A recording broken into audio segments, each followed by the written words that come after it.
Welcome to another episode of Ask the Expert Panel. I am your host, Chrissy Kendall. I am the science editor here at Bodybuilding.com.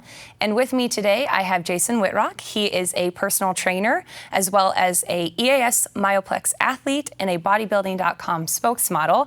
And then I also have Dr. Steve Hertzler, who is the Chief Science Officer for EAS Sport Nutrition, as well as a member of the EAS Academy Advisory Panel. Thank you both for being here. We are thrilled to have you. And today's topic is basically going to cover all different aspects of the ketogenic diet, including what is the ketogenic diet, who uses it or who might benefit from it, and then how to incorporate it into your everyday lifestyle. So I would say before we even get started diving into this, Dr. Hertzler, if you want to talk a little bit about what is the ketogenic diet, and if you were to explain it to one of your patients that came in to talk to you, how would you explain it to them? Yeah, essentially the ketogenic diet is a very high-fat diet that is moderate in protein and very low in carbohydrate. And the diet has been used therapeutically in different populations, in the epilepsy population, in children. That's one of the areas where it got a large amount of exposure, but it's sort of moved into the fitness and bodybuilding world now. And a lot of individuals are attempting to reduce their carbohydrate and increase their fat intake via this diet. Typically, this diet is around 75% of its calories from fat, 20% of its calories from protein, and about 5% of its calories from carbohydrate. I think the reason it's becoming more popular is because people are starting to realize that carbohydrates might be the culprit for why people get fat. And insulin resistance is a very real thing, so it kind of turned people's attention to having a high-fat diet. And the purpose to switch onto this diet or to consume such high-fat, low-carb would be? Yeah, essentially what you're trying to do is stop your body from burning carbohydrate as its main fuel source and switch the body's metabolism over to metabolizing fat as its primary energy source. When you're metabolizing fat, primarily in the absence of carbohydrates, your body will generate compounds called ketones that circulate in the blood, and then they can be used as energy sources for the brain and for the muscle tissue. And it's not quite as high in protein than some of the typical low-carb diets out there. We have to keep the protein under control because too much protein can actually interfere with the productions of those ketones as well. And you mentioned ketones. So for the newbie out there, what are ketones and why are they important in this diet or in this type of lifestyle? Yeah. Ketones, they're when your body kicks over into heavy-duty fat metabolism, when you're not metabolizing carbohydrate, you're using fat for energy. And when you really start using fat for energy, you actually produce in your body three substances: acetone, acetoacetate, and beta-hydroxybutyrate. And those three substances are called the ketone bodies. And when those circulate in the body, those can be a source of energy for your brain and other tissues to use for fuel. And you start to use those for fuel instead of carbohydrate during your exercise. Mm-hmm. And Jason, you had briefly mentioned insulin resistance, and Correct. I think we can kind of tie into ketones and your body using that for fuel versus what we typically consider carbs or glucose. So when you're running on glucose, you eat a carbohydrate-rich meal. Now, protein also does convert into glucose, so that is why it's a moderate protein diet. But when you eat carbohydrates, they cause a significant impact on your blood sugar levels. As a response, your body secretes a hormone called insulin. So insulin is this hormone that is responsible for taking glucose and storing it inside muscle cells or fat cells. It's literally called the fat storage hormone. So The other thing that insulin does is, since it's trying to get glucose inside the fat cell, it prevents fat from leaving the fat cell. So since the ketogenic diet is very, very low carb, you are able to control low insulin levels, which allows fat to actually leave the cells. And like the doctor said, as soon as fat leaves the cell, it goes to your liver, gets metabolized there, and turns it into ketones. So that's the most important thing about the carbohydrate restriction, is simply controlling the insulin and blood sugar levels to allow yourself to burn fat. You know, your body wants to burn fat, but it can't, because you're constantly spiking your blood sugar and constantly spiking insulin. And where insulin resistance comes into play is, over time, when you continuously spike your blood sugar and your insulin levels by eating carb after carb after carb, eventually your body becomes more resistant to that insulin. So the fat cell starts to say, hey, we can't take any more glucose. You know, this is enough, we can't do it. So it resists the effect of insulin. As a response, your body says, well, we got to get this glucose out. So it shuttles out even more insulin. So now, even if you just eat a small amount of carbohydrates, your body's forced to secrete a ton of insulin. And like I said, if insulin is in your bloodstream, it has a locking mechanism on the fat cell, and you simply will not burn fat. So insulin resistance leads to diabetes, where eventually the time is run out, your pancreas just gives up, and now you have type 2 diabetes. So the ketogenic diet kind of reverses that entire mechanism and says, well, let's not run on carbohydrates, then let's run on fats, because fats do not cause a significant increase in blood sugar and insulin levels. And Yeah, and you bring up a great point, and we will definitely talk about the ketogenic diet for athletes or those who are resistance trained, but Correct. its application is not just for one population. Type 2 diabetics is just what you just mentioned. You also mentioned seizures, so maybe talk a little bit about who else could maybe benefit. It may not always be used as a weight loss. It may not always be used, again, for an athletic population. Yeah, so they're doing a lot of research. You know, this ketogenic diet is coming to the forefront, and thank heavens for it, because they're starting to use the diet actually in cancer research, because cancer survives on glucose. So I expect a lot of promising things to come out of it for that. Parkinson's disease, it's being used in clinical studies right now to see what the effects are on that. Something that's hits home for me. My grandmother suffered from Alzheimer's disease, and so they have actually used an application of a ketogenic diet to see if it's able to kind of help explain, you know, why people get Alzheimer's in the first place, and can this diet cure it?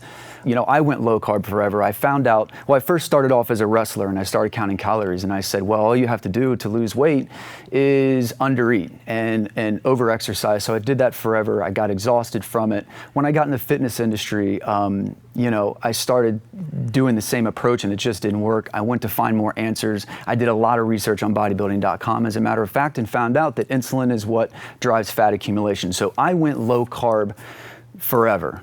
And it was absolutely, it was miserable. I had low energy, all this stuff. Then I took a different approach. I started carb cycling. Then I had the opportunity to work with children who suffer from mental illness. And I was brought in as a lead personal trainer. And these kids all suffered from bipolar, schizophrenia, cutters. Many of them had tried to commit suicide. You name it, these kids have it, right? And so I went in there. And the thing about it is, all of these kids were taking a medication, right? And this medication made their triglycerides go up, their risk for cardiovascular disease went up, their weight went up, it skyrocketed. I mean, it went up 30, 40 pounds in a matter of a week. So I was brought in to help train these individuals to try and save their life, because ultimately they end up dying by the time they're 40, simply from this medication that has such a major effect. And so when I got there, they told me they were going to use a ketogenic diet approach, and that you know, metabolic syndrome could be cured by having a ketogenic diet. And I didn't know what that was, and I thought they were crazy, to be honest with you, having the high fat, but it was very, very, very effective for all of these children.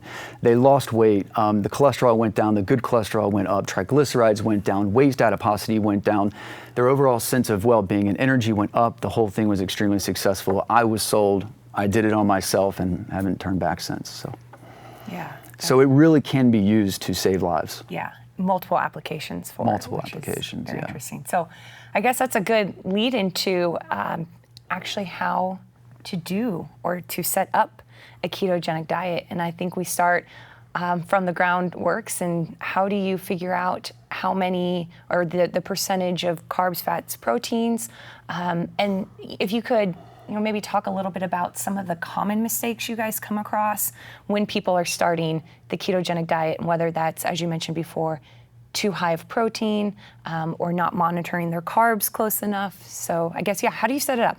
If I want to start keto tomorrow, what do I need to do? Well, the most important thing is making sure you understand what the macronutrient ratios are on a true ketogenic diet.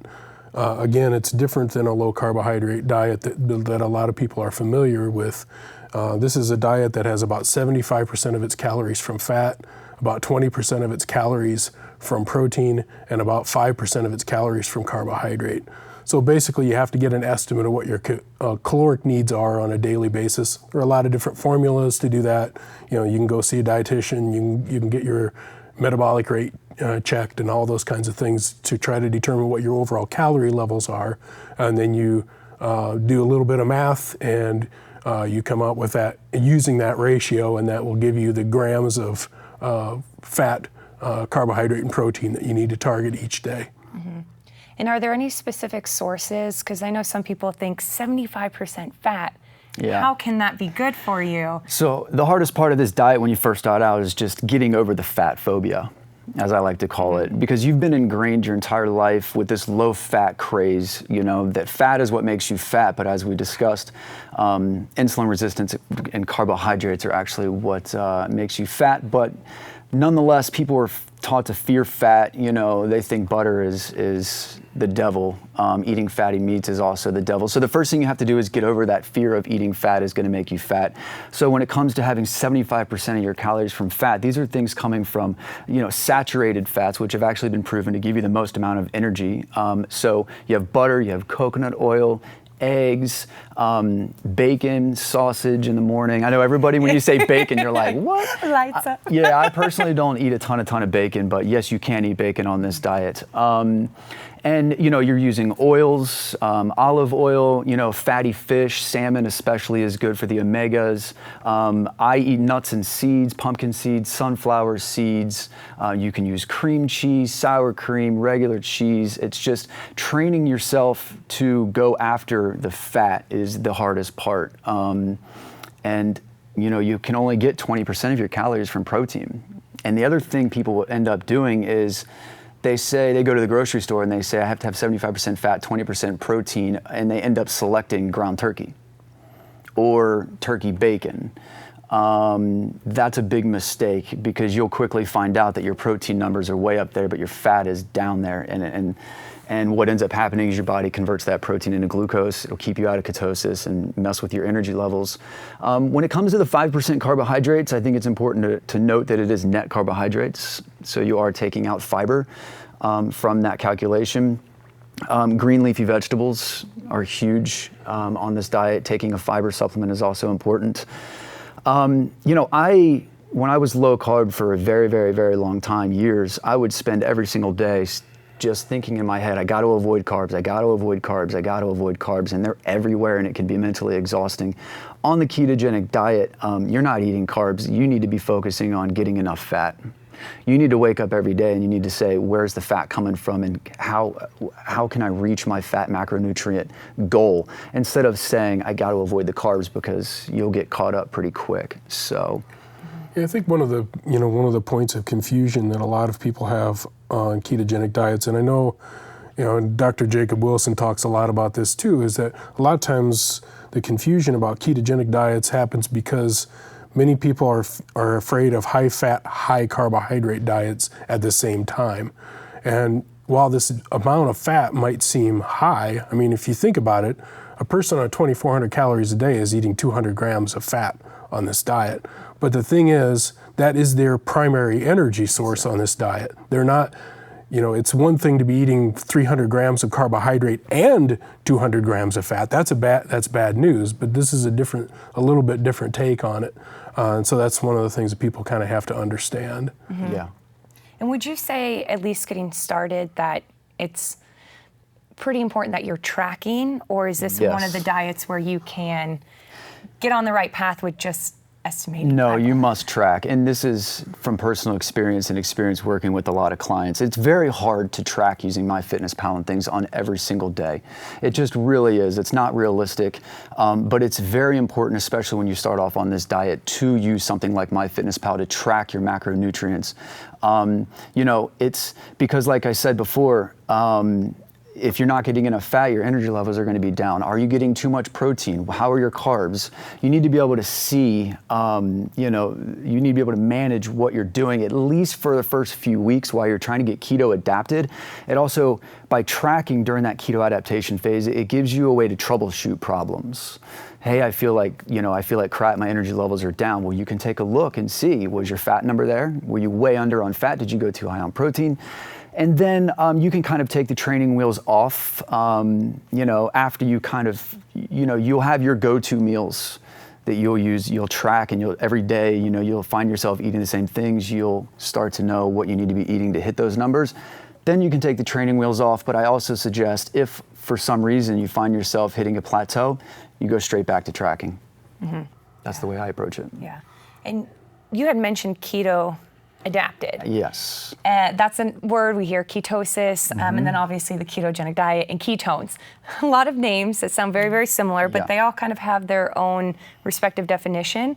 So take me through the process of, if I just started a ketogenic diet today, what can I expect in the next few days, in the next couple weeks, and then when and what does it mean to be keto adapted? Yeah, I can take you through a little bit of that. You know, the one thing people don't understand is that there's a difference between being in ketosis and being keto adapted.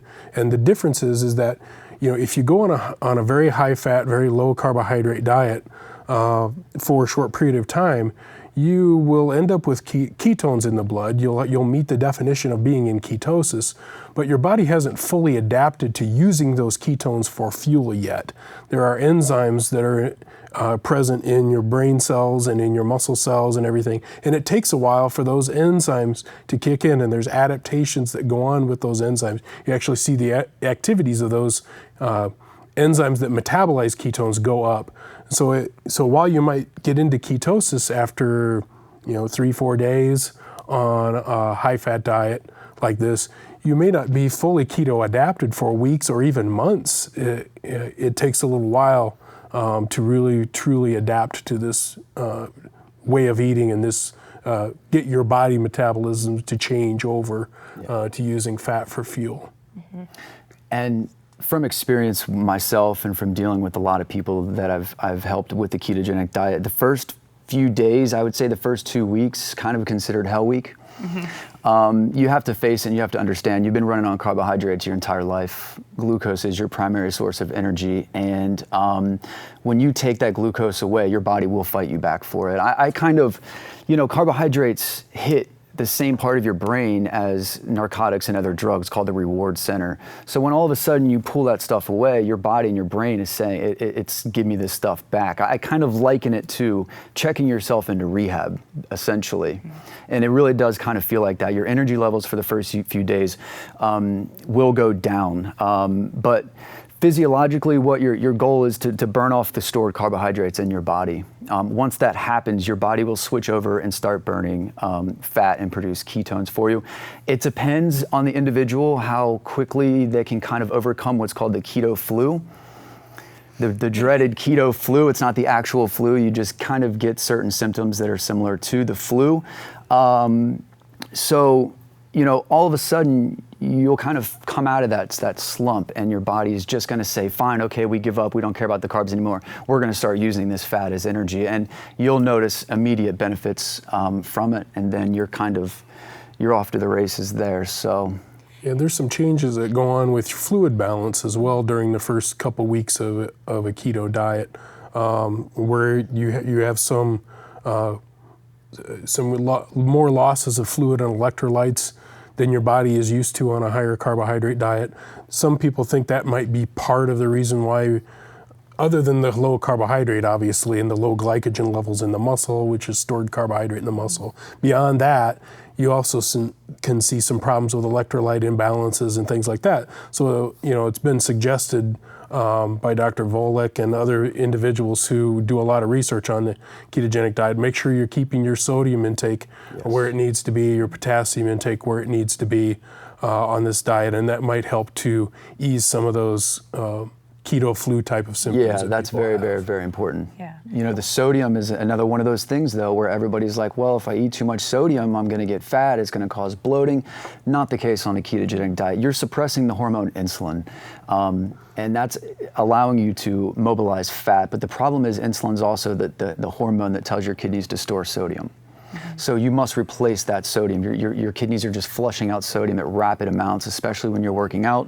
So sodium, in my opinion, is absolutely critical. When a client calls up and says, hey, you know, I'm feeling like crap, the very first thing I do is say, how's your sodium intake level? I'll suggest drinking a cup of chicken broth. Make sure you salt your food. Don't be afraid to put salt on your food. Eat salty snacks. The other one is potassium, which is also very, very, very important as well. Things like avocados are perfect for that. And then magnesium is the third essential electrolyte on this diet. You can go to Bodybuilding.com and you can buy magnesium supplements there, and that will help you cover your electrolytes. But most people, when they fail on a ketogenic diet, when they just say, hey, I'm gonna do this, and they haven't done much research, and they'll get the eating part down for the most part, but then the electrolytes is the hidden killer here. When those go down, you start getting the headaches, the dizziness, the lethargy, and you will quit. And you didn't even know that all you had to do was add some salt to your food. Even using salmon as one of your protein sources during the ketogenic diet. Number one, it's got great healthy fats, and it's a good source of protein, but also it's a fairly reasonable source of potassium. Putting that with your leafy greens, your avocado, and things like that. That is one way to try to get potassium. Potassium can be a little difficult to get on this diet because you're not getting a lot of dairy products, you're not drinking orange juice, you're not eating bananas, all the kinds of things, or baked potatoes, a lot of the things that people typically associate with potassium. So, but there are ways to do that. Even using some light salt once in a while, which is a good. potassium chloride type of product, is a way to get a little bit of extra potassium in there on this diet. So you make sure you don't tank on the electrolytes and the fluids and stuff. Yeah. And so from starting, feel a little crappy for a few weeks, and then you get into keto adaptation, and then become keto adapted, other than just how you feel. I know that there are sticks that you can pee on. There's blood keto. Do you guys recommend doing that? Do you recommend just going off of how you feel, or how do you know or be able to track your progress through the adaptation or getting to the adaptation part of the keto diet? I use the keto, the urinalysis tests that you can buy at your local grocery store and pharmacy. They are the least accurate of all the ways to measure, but and they can also fluctuate depending on, water intake, timing of the day, things like that. I use them kind of just as a way, if that stick turns any shade of red, I'm good. And I don't obsess over it. I don't do ketone strip test every single day. I just kind of use it as a guide. It's kind of like it's an assurance thing. It's if that thing turns red, I know I'm doing something right. I don't care how dark it is, how light it is, things like that. But I'll let the doctor explain the other methods that are. Yeah. There are a couple methods that are out there as well. One of the primary circulating ketone bodies is beta hydroxybutyrate, or BHB. The Abbott company actually has a monitor to measure beta hydroxybutyrate concentration in the blood. So it's a finger stick, just like testing your blood sugar. It's kind of expensive on a per strip basis, especially. It's probably the gold standard as far as monitoring your levels of ketones. Typically on a ketogenic diet, to be considered in ketosis, your blood ketone level or BHB level has to be at least 0.5 millimoles per liter, which is what the machine will tell you how many millimoles per liter you are. 0.5 to around 3 is what we would consider sort of that nutritional ketosis type of range, kind of that target level that you're shooting for. There's also breath monitoring as well that monitors acetone, and that one, they've done some studies showing some correlations with the blood monitoring, so that might be an option as well. I would say still probably the blood monitoring is the gold standard if you're really, really trying to stay in that strict ketosis range.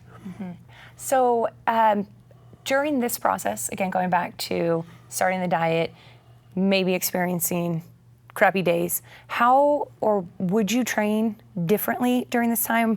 Did you train any differently, and how did you push through? Because I think that's another reason why people quit this early on. And again, maybe it's because they're not using the correct supplements with it, sodium, potassium, magnesium. Or maybe they're just going in too hard and not realizing that their body might need more time to adapt. Yeah, I'm trying to think back when I first started this diet. I definitely remember, your strength kind of falls off in the very beginning. It's very common. A lot of people they get alarmed by that. They freak out and they think my strength's going to go down. This diet's not for me. That your strength will come back as you become adapted. Your body's going through so many changes in the very beginning of this. So incorporating rest days into your training is something that I feel is very, very, very important. Also, research has shown that things like high-intensity interval training, and my personal favorite is Tabata, will get the glycogen down very, very, very fast, which will bring you closer to actually switching over and producing ketones and getting into ketosis. I incorporated a lot of supersets, trisets, and just kind of keep the intensity up. I also make sure that I pair. Before I did this diet, I was the typical bodybuilder, one muscle group at a time, one muscle group a day type of guy. Now I make sure I pair muscle groups together. I've even done some full body workouts, upper body, lower body splits. Really, it's up to you. But the high intensity interval training and the Tabata, in my opinion, is something that's very important in the beginning. And make sure you rest. Your body is going through so much changes. If you don't give yourself enough time to rest, your body's just gonna hate you for it. So that's been my experience with it. And did you take anything before, during, after your workouts, or did you supplement differently once you started on the keto diet? So I had to kind of avoid the flavored BCAAs for the first 2 weeks, just to make sure that I wasn't sending mixed signals to my brain that, hey, you're going to get a little bit of glucose here and there. You can buy unflavored BCAAs, of course. But creatine, in my opinion, was absolutely critical. The production of ATP, there's so many benefits to creatine, and adding that in was a huge help. The creatine monohydrates. I backed off protein for the first 2 weeks, whey protein supplements, because, like I said before, if you get too much protein, your body will convert it into glucose. But that was kind of the basic supplement that I was taking. I think some other supplements that might be helpful is, when you're on a ketogenic diet, you're always risking losing muscle mass. Because it is a moderate protein diet and it's not as high in carbohydrate. Carbohydrate is for everything that some people fear about it, it is a great protein sparing nutrient. So you do have the issue of potentially turning too much protein into glucose and degrading some of that muscle protein that you work so hard to build.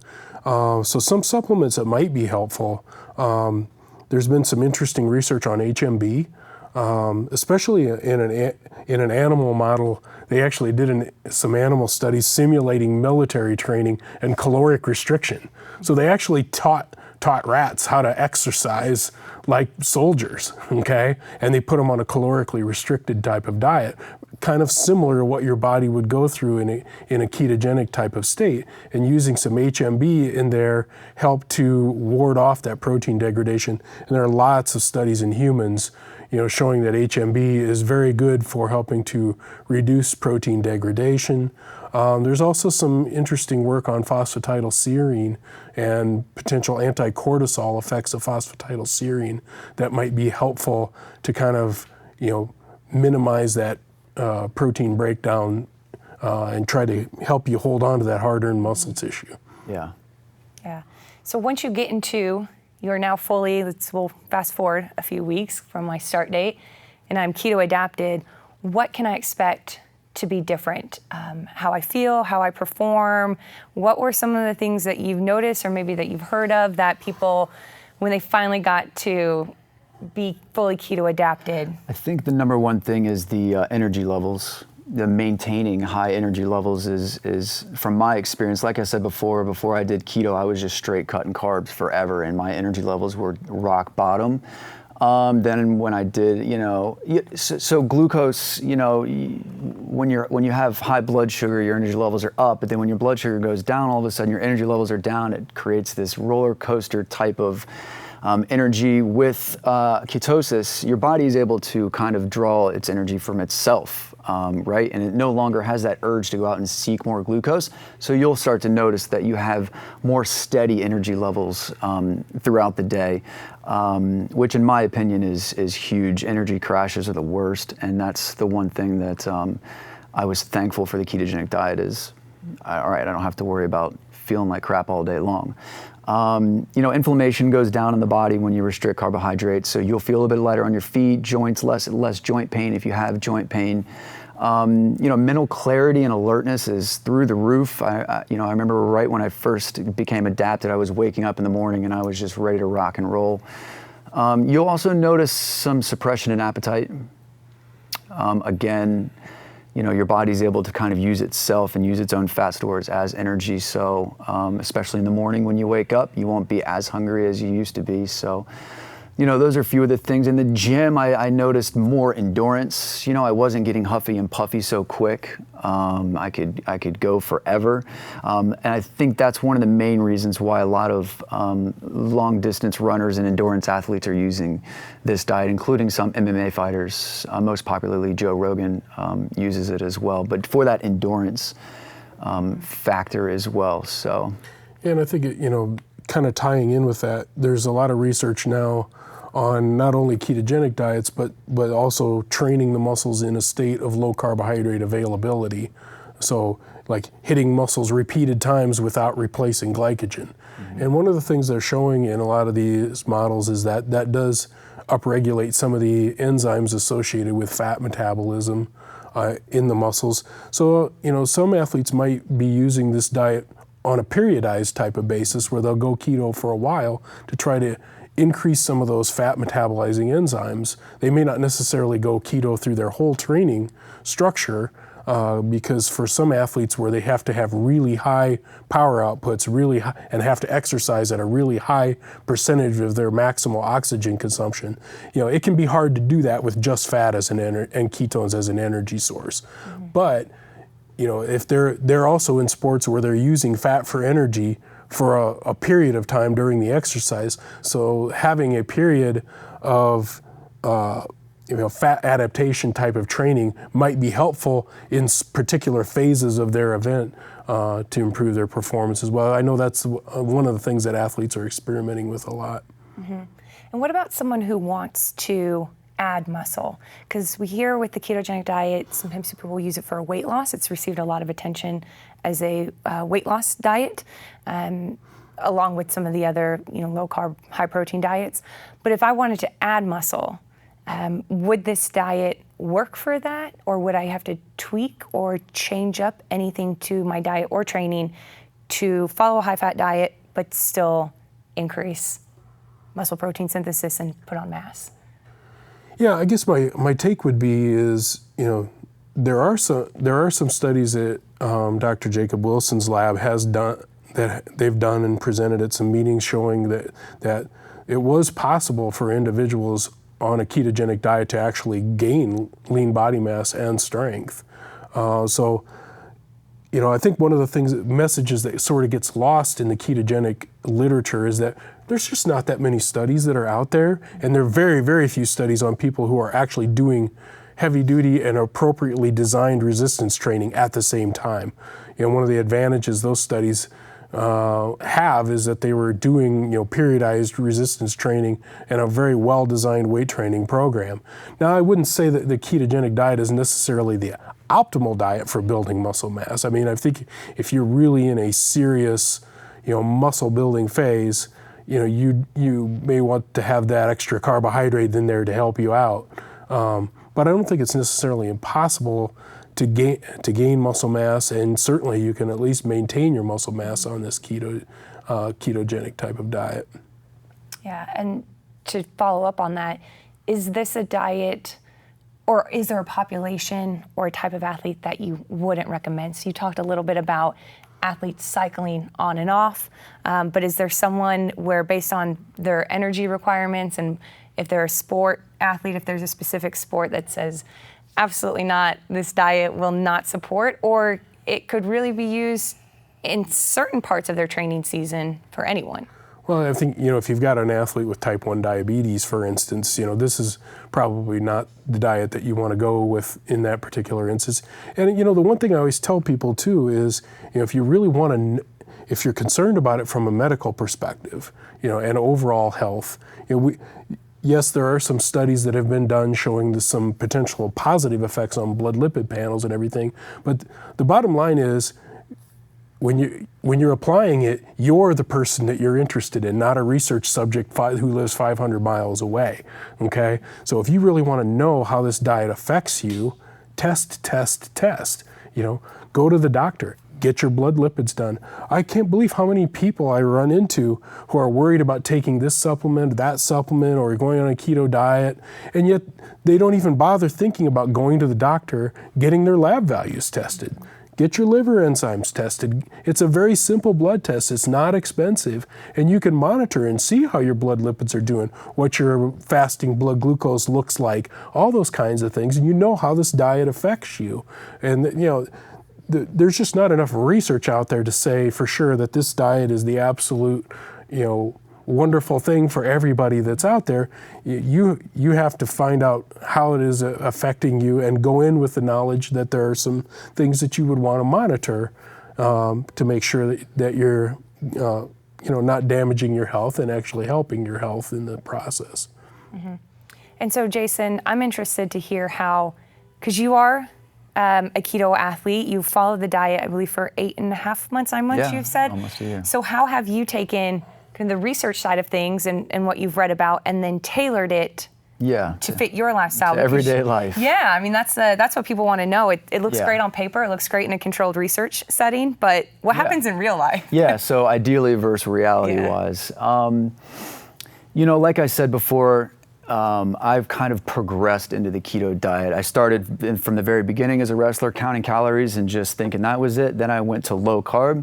From low carb, I kind of found out my energy levels were terrible, so I went to carb cycling. And then from carb cycling through, my opportunity to work with the mentally ill children, I found ketogenic dieting, and it just solved all of my problems. I was just in heaven. But really, now there are people that will do a strict ketogenic diet, forever. And that's great, but there's also different approaches you can take, like targeted ketogenic diet and cyclical ketogenic dieting. For me, I chose to do a cyclical ketogenic diet, and it's, probably the primary reason why I've been able to stick to this diet for about 8.5 months. Carbs are just absolutely everywhere, and avoiding them for 8.5 months is almost an impossible task. Some people can do it. My hat's off to you, but for me, wife wants to go out on the weekend. I've got a birthday party to go to, a wedding, it kind of allows you that social flexibility. What I basically did was I took a keto cycle approach, and so I would get myself adapted. I would take myself through the adaptation phase, and then from that point, once I was adapted, I would do a strategic carb day once every weekend. The carb day was very restricted, though. It wasn't just go blow it out. It was 300 to 350 grams of carbohydrates. I would have my cheat meal, of course, but then I would also scale it back and have slower digesting carbohydrates in there as well. The average American gets about 300 to 350 grams of carbs a day anyways, so I felt like that was kind of a good place to be. I was able to get back into ketosis 24 hours after that strategic carb day. And also, I think it's important to note that when you eat those carbohydrates, they're going to refill muscle glycogen. Once the muscle glycogen gets up to the top, then you will start storing fat. So I also kind of took a conservative approach in saying I'm not going to go eat 1,700 grams of carbs. I want to make sure I get the gas tank up there, but I don't want to get too overboard with it. So really that has kind of helped me stick with it. Now, when I work with clients who need to lose significant amounts of weight, I would suggest going what's called the long cycle, where you're going 2 weeks keto with a strategic carb day on the weekend, even less carbs. And then I also work with clients who are over 300 pounds, both men and women. And for them, I keep them in ketosis for much longer periods of time. So 3 weeks in a row keto with the carb day on the weekend. And it's worked out brilliantly. You know, life just happens, and it's like the carrot, you know, in front of you. It's like, hey, let's just go keto for these 3 weeks, you know, and then, you know, you can have your carb day and it's just a cheat day, everything's great, you know, and you're right back into it. So socially, I feel like it's been a great way to kind of take keto and apply it to every normal day life. And I've gotten amazing results. You know, that's why I'm sitting here right now. First, I did it with myself. Well, first I saw it change the lives of a bunch of kids with mental illness that were literally gonna die. And this diet saved their life. For me, it solved a lot of problems. I'm in the fitness industry. You know, my physique is my business card, and I have to have a diet that I can stick with long term. It has to be a lifestyle for me. And so the ketogenic diet is absolutely been a godsend for me in my career. All of a sudden, I was able to maintain, you know, very low body fat, and continue and maintain muscle with having the added extra energy. And so, you know, that was my biggest thing when I went on this ketogenic diet was I going to lose a bunch of muscle? I knew I was going to lose weight, but was I going to lose a bunch of muscle? I did some research. I found that ketones actually have a protein sparing effect, because when you are in ketosis, your body is relying less on the glucose, so it's not going to try and convert the protein that you have in your body into glucose to stimulate protein synthesis. So I was, you know, my gains were still there. You know, I was, like I said before, my strength went down in the very beginning. I got a little bit alarmed, but that quickly bounced back. I've been able to maintain and build slightly a lot of good muscle. Also, when you know, I feel like the visual appearance of, you know, the muscle definition and things like that is something that I go for. So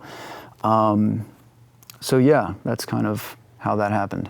So would you say it's more or less it's helped you maybe train better with more energy versus it's gotten you this body where it's at right now, or just helped to maintain, if that makes sense? Well, it hasn't really gotten, you know, it takes years and years and years of training to build muscle, you know. This, like I said before, I'm interested in being in shape as best possible. I don't go through big bulking periods and things like that. It took a lot of time to build muscle. This diet has just been the best in terms of increasing my energy, making me feel better, and allowing me to stay shredded without losing weight. I know so many guys that do competitions and they just straight cut the carbs out completely.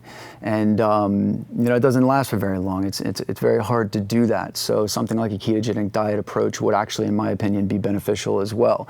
I feel like I could jump on stage anytime I want throughout the year because I can stay lean and muscular all year round without losing the muscle density. And I'm making gains in the gym. You know, I much more than when I was just running straight low carb. That is for absolute fact. I think 50% of your muscle is made up of fat. You don't need carbs in order to build muscle. Really, you need protein synthesis. And so things like leucine, H&B, things like that, kind of creatine, help that out as well. So. Yeah, and less miserable. Yeah, less miserable. I mean, when you looked at me, if I was, you know, a year ago, and I looked the same, if I looked like this, I was miserable. I really was. It's very, very tough to live a low carb life, but when I went to the ketogenic diet, all of a sudden I get to eat all this fat, all this butter and fatty meats, and it was like a dream come true. I thought it was too good to be true in the beginning, to be honest with you. So that's my approach. The keto cycle is, you know, in my opinion, for me, what works for me and my clients the best. And would you say with the keto cycle that it's important to get keto-adapted first? Yes. Taking yourself through the keto adaptation phase is part of the program, absolutely. And and because I've heard and I've read, and maybe you can talk a little bit about why this wouldn't work, is from the get-go doing during the week you're keto or you're high fat, and then during the weekend you're high carb, or you're just not really paying attention. So how will that affect? I mean, will you just never? Does it just drop your ketones back again? You'll never get to the keto adaptation process, or it's just harder to, like, if you're only doing keto 5 days a week, and typical carb diet the other 2 days, not being in a keto adapted state, how might that affect the whole process? Will you still get the benefits of ketones, if that makes sense? Yeah, so like I said before, I take myself and make sure I get keto adapted first before I start introducing my strategic carb day. And like I said before, it's one day. For me, I've been able to get back into ketosis 24 hours afterwards. You know, the majority of my clients have as well. So I don't really know. As long as you get to, would you say it's just most important to get to keto-adapted first before you introduce any carbs or a higher Correct. carb diet? Okay. Yes. Yeah. Well, and again, there's not a lot of research that's been done on cyclical approaches yet. You know, some of the limited stuff that I have seen from Dr. Wilson's lab show there may be some concerns with, you know, a 2-day carbohydrate loading type of phase in a cyclical diet. But I think there's also a lot of other potential approaches that just simply haven't been investigated yet. Yeah, there's also the targeted. And also monitoring yourself as you go through the process, so you know where you're at. I think those are some of the main things to really think about during that process. Mm-hmm. There's still a lot of work that needs to be done. A lot we still don't know about this diet yet. Absolutely. And you brought up a good point of you're not going to stick with it if it's not something that fits with your lifestyle. Yeah. And we will always, it's always said ketogenic diet. And I think a lot of people think diet as it's a weight loss or it's something, but it's a lifestyle for people. And if you're not okay with eating 75% of your calories from fat, if you're not okay with saying goodbye to carbohydrates, this just may not be the lifestyle for you, but figuring out a way to make it work. To make it work for you in a real world setting. Mm-hmm. And because the most important part of any diet is adherence. That's the most important thing. That's going to tell whether a diet is good or not, is how long can somebody stick with it and can they get results. So that's essentially what I've done, is I've just kind of custom tailored it to meet my needs. To his point, that's exactly right. When you look at the studies on the different weight loss diets that are out there, different macro ratios and stuff like that, you know, they compare the Ornish diet, the Weight Watchers diet, the Atkins diet. The bottom line is the one that you can stay on is the right one. Yeah. Absolutely. Yep. Preaching to the choir. Yeah. Yeah, definitely. It really is. So kind of on that line, any tips to help you if the ketogenic lifestyle is one that you're wanting? Any tips? I mean, you're traveling right now. Yes.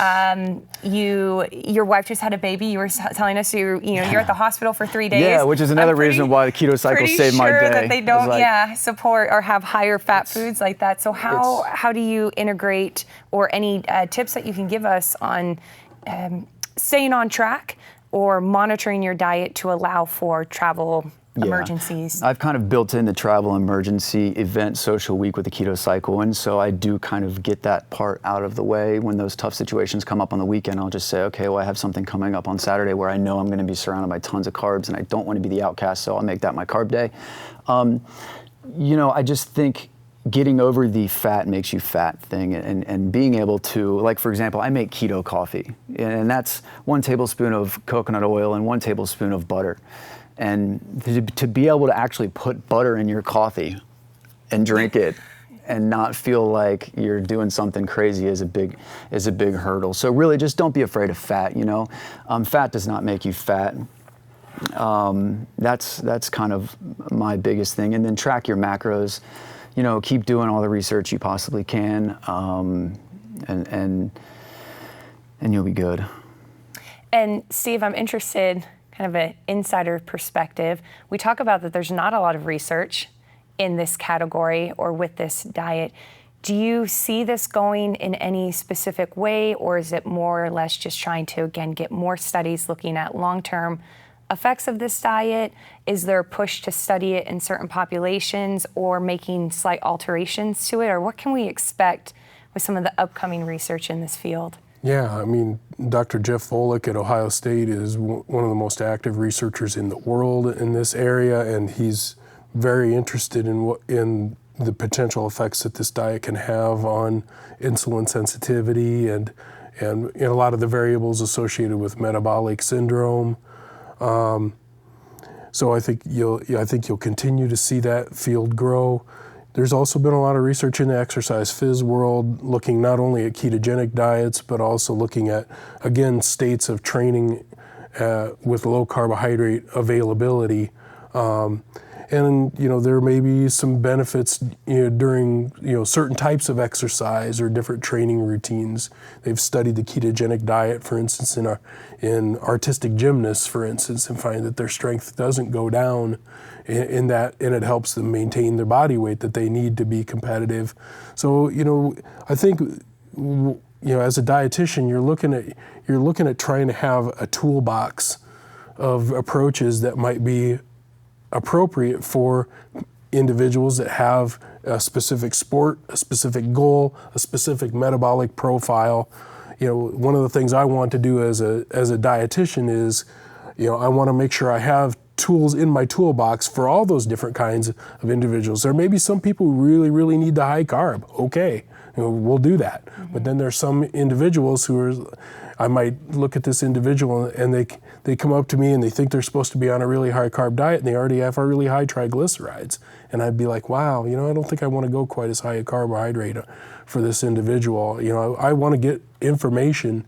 And I think more than anything from the research and applied perspective, we're starting to recognize now that you can't just have a one-size-fits-all sports nutrition recommendation. You have to take into account the entire person, their health profiles, their sports goals, whatever they may be. And you could have very different diet recommendations for these athletes instead of just saying, pushing everybody has to have 60% of their calories from carbohydrate, which is frankly what we did in the 80s and 90s. Mm-hmm. Yeah. Yeah, very standardized. We went low fat for 30 years, and there's record numbers of Americans who are obese, and there's a record number of people who are suffering from diabetes, and children especially. And what I'm hopeful for too is more studies, especially with the ketogenic diet, in association with exercise.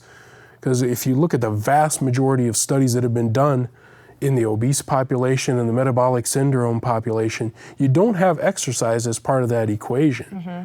And you really, to have the best, we know we need people to exercise. So to really have the best scientific studies that give us the most applicable results to our population, we got to have people, doing both the diet and exercise pieces of things, or you're not going to really get, the best research that you can apply to the population. And I know everybody says, well, I want to be able to achieve my results without exercise. And my answer to that is it ain't going to happen.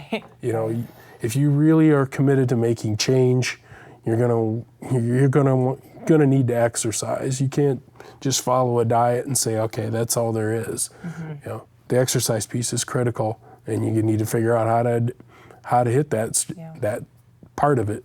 Yeah, and you bring up such great points that this is very much in its infancy. There's still so much research that needs to be put into it. And I don't want to say it's a complaint, but my biggest question I always bring up with the ketogenic diet is, well, what about a highly active individual? And we have, N of one, one subject, and we can kind of say, okay, this is how it worked for one person, but to see in a larger group and see how the body reacts to it, and if it can maintain a lifestyle that's heavily anaerobic or involves short bursts of activity, and our body is so used to, and we've learned from introductory to XPhys 101 that your body used carbs for all of that. Well, what happens when you take it all out? And I look forward to seeing some of the research, hopefully, that can be done on that, so we have a better understanding and how to incorporate it into different athletes' lifestyles.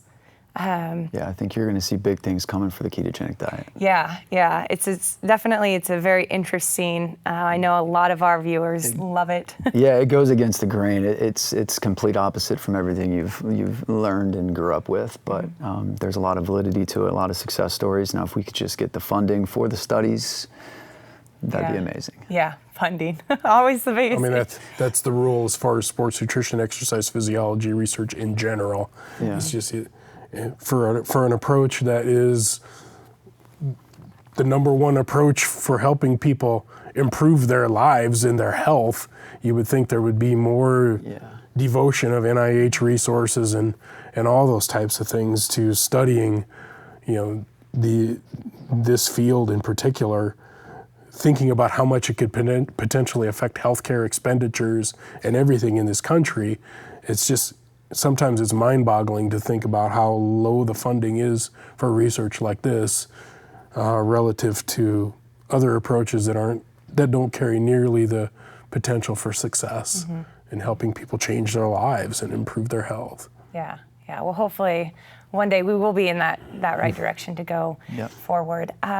So one thing that I do want to get from each of you is maybe your number one tip that you would have, and maybe it's not a tip, maybe you hear the same kind of misunderstanding or error associated with the ketogenic diet. So either or a tip or your number one mistake that you hear, and then how you would correct that to someone who is looking to go keto. Whether that be a supplement, whether that be this is my favorite type of fat, or this is how I start my day because I think it sets me up. Coconut oil and butter. Coconut oil and butter. No, I think a lot of people are afraid of losing gains on the ketogenic diet, and that's one of the reasons why I've loved it. Ketones have a protein-sparing effect, and like I've said before, I just went low-carb for a long period of time, and I lost all my muscle gains completely. With a ketogenic diet, I've been able to maintain and actually build lean muscle. And so I feel like a lot of people kind of shy away from it because they don't want to lose muscle mass. My other biggest tip is you gotta focus on the electrolytes. Electrolytes are absolutely critical on this diet. Do not fear fat. Fat will not make you fat. If you don't get enough fat on this diet, your energy levels will simply be sapped and you will end up quitting. And just kind of have confidence with it. It's scary when you go into it. I'm telling you, I've been there before. You're like 200 grams of fat. It plays games with your head. It goes against everything you've ever known and learned and believed before. But if you can just kind of say, especially if you're somebody that has to lose a lot of weight and you've tried everything out there, you just got to say, okay, I'm going to take the plunge. I'm going to do this. I'm going to give it a shot. So just give it a shot. Don't be scared off just because, we're telling you to eat a bunch of fat when you grew up thinking fat made you fat. Anything? Yeah, I think for me, it's kind of a educate yourself, plan, and monitor. Those three words are the words that I would keep in your mind. If you're, this is a very significant departure from the typical diet, and I've done a contest diet for bodybuilding before, and I know that when I had to do that diet, it wasn't necessarily a ketogenic diet, but it was a lot different diet than I was eating. I dropped 50 pounds on this diet, to get into contest shape. And it's all about educating yourself and planning and monitoring yourself as you go along. And that's the same thing with keto. You need to really understand, okay, what is a ketogenic diet at its core? What am I going to be eating? How can I keep track of my carbohydrates? How can I, get those systems in place? So you've educated yourself on it. Make yourself a plan for those kinds of foods that you can use. Shoot, there's a lot of really good cookbooks out there. I just got a ketogenic diet cookbook that has some amazing recipes in there, like using cauliflower as a substitute for rice and fat bombs. And I was just like, how do you do that? I wouldn't have even thought about that in my traditional thinking about a diet as a dietitian. There are a lot of creative ways that you can incorporate this, so that you can still maintain a ketosis state, but have some interesting foods. You can incorporate those part of your plan, and then monitoring. Again, get your blood tested. Don't be afraid to go to the doctor and say, hey, I'm thinking about doing this. Here's why I want to do it. I've been reading about this. Here's the test that I want done. And, and that's one of the things I tell moms who worry about their kids and taking supplements. They're worried about if their kid should take creatine or not. It's like, well, take your kid to the doctor, get the blood values tested, let the doctor know that your kid's on creatine, and then you can monitor things as you go along. And if there's a health issue, then you address it. But at least you've caught it early before you've had, if you start to see blood creatinine levels go up abnormally, in that process, you can get off this thing before kidneys start to shut down or something much more terrible happens, and it's the same with ketogenic diet. If you monitor yourself and make sure that your values are where they need to be. Mm-hmm. So best resources for you guys, because you mentioned educate. I think that's hugely important, especially with something that is so new. Something that you guys go to? There's obviously a bunch of good articles and research led by Dr. Wilson that are on Bodybuilding.com. For me, Jeff Volek, Stephen Finney, and Dr. Gary Taubes have been excellent researchers and kind of are at the forefront of this ketogenic diet, dispelling a lot of the myths, coming out with the studies, even though as limited as they may be. So I definitely keep my eye on them and what they're doing, for sure. Yeah, they have a lot of good books that they have written where they talk about the research that's been done out there. So I think those are good resources to look at. Certainly the FAQs that Dr. Wilson has produced are really good. Because again, these are people who are actively researching this and really are at the forefront of what's new and what's cutting edge as far as this diet goes. So I think those kinds of resources are going to be really, really helpful. And there's no better resource than monitoring yourself and seeing how you're doing. Yeah. And making sure that you've got